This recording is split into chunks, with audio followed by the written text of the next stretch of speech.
বর এবং কনে কাবিন বা রেজিস্ট্রি ছাড়া শুধুমাত্র মৌলবি দ্বারা বিবাহ পড়ালে ভবিষ্যতে দুইজন কি ধরনের সমস্যার সম্মুখীন হতে পারে? হ্যাঁ, এটাও আমাদের সমাজে বহুল প্রচলিত।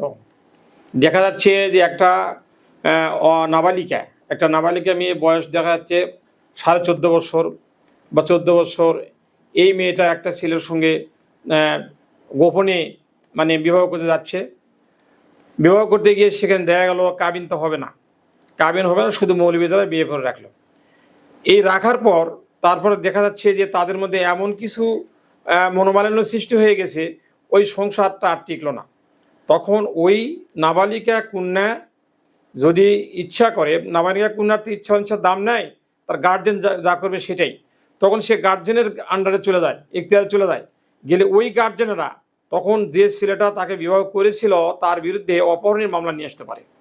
এতে ওই ছেলেটা যে বিয়ে করলো তার করণীয় কিচ্ছু নেই। তো তাহলে এটা তো একটা ঠিক নয়। এই বাল্য বিবাহ রোধ করার জন্য এই জন্য সরকার অনেক পন্থা অবলম্বন করেছেন। তারপরও অনেক লোক গোপনে এই আইনকে ফাঁকি দিয়ে গোপনভাবে এই কাজগুলো করছেন। এটা আদৌ ঠিক নয়। এটা করার সুফলের চেয়ে কুফলটাই বেশি আমরা দেখতে পাই।